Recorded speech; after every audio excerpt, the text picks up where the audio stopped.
अस्सलाम वालेकुम फ्रेंड्स, इस वक्त हम मौजूद हैं LERP यानी लियारी एक्सप्रेसवे रीसेटलमेंट प्रोजेक्ट के सेक्टर नंबर 51 के सामने आप देख सकते हैं कि जामा मस्जिद उस्मान गनी बनी हुई है और उसके बिल्कुल बैक साइड पे रेड कलर की बिल्डिंग दिस सिटीजन फाउंडेशन है, जिसमें इस वक्त भी 2-2.5 हज़ार बच्चे पढ़ते हैं। ये पूरा इलाका इस वक्त मुकम्मल तौर पर आबाद है। 4-5 लाख से ज़्यादा अफराद यहाँ पर तमाम तर सहूलियात ज़िंदगी के साथ रह रहे हैं।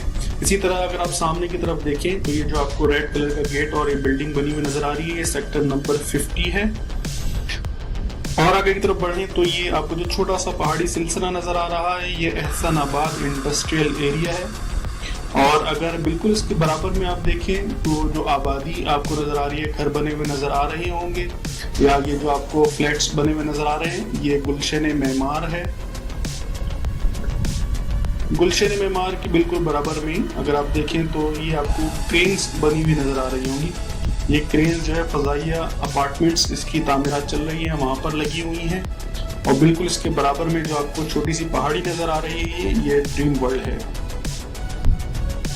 आगे की तरफ हम बढ़े तो ये जो आपको थोड़े से दरख्त नजर आ रहे हैं, ये चैपलक टाउन जो कि 1 यूनिट बेंगलोर की सोसाइटी बनी है, उसकी बैक साइड है।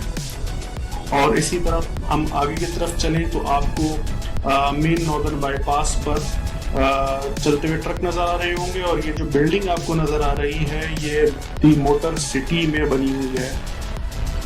आपको यहाँ पर ट्रक चलते हुए नजर आ रहे होंगे, मेन नॉर्दर्न बाईपास है। आगे की तरफ अगर हम बढ़ते हैं तो आप देखें कि गवर्नमेंट के फ्लैट्स बने हुए हैं लेबर स्क्वायर के नाम से।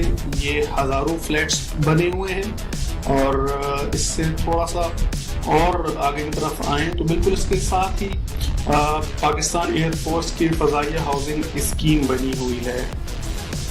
ये फजाइया हाउसिंग स्कीम सेक्टर नंबर 53 के जस्ट अपोजिट है। इससे आगे जो है अल असर प्रोजेक्ट है, ASF सोसाइटी है, पाक चाइना टाउन है, न्यू जोड़िया बाजार है। और इसी तरह से कैमरा हम थोड़ा सा और घुमाएं तो ये बिल्कुल हम उसी जगह सेक्टर 51 के अपोजिट वहीं पहुंच जाते हैं।